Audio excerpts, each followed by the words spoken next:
প্রিয় দেশবাসী এবং সোনারগাঁবাসী, নারায়ণগঞ্জবাসী, আমি জানি না আজকের ঘটনাটা আপনারা কীভাবে দেখছেন।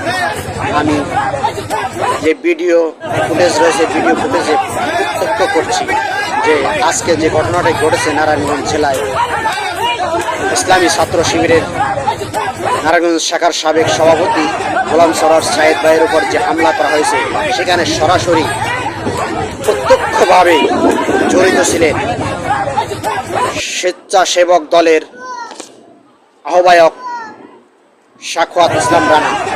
আপনারা দেখতে পাচ্ছেন ভিডিওর ফুটেজে সে কীভাবে অংশগ্রহণ করেছে, কীভাবে সে হামলা চালাচ্ছে প্রিয় সরোয়ার সায়েদ ভাইয়ের ওপর। এর তীব্র নিন্দা জানাচ্ছি এবং আমরা প্রশাসনের প্রতি অনুরোধ করব অতি দ্রুত এই সকল সন্ত্রাসী কুলাঙ্গারদেরকে আইনের আওতায় আনার জন্য, এবং সরকারের প্রতি অনুরোধ থাকবে তাদেরকে আইনের যথাযথ ব্যবস্থা নেয়ার এবং এদেরকে শাস্তি নিশ্চিত করার।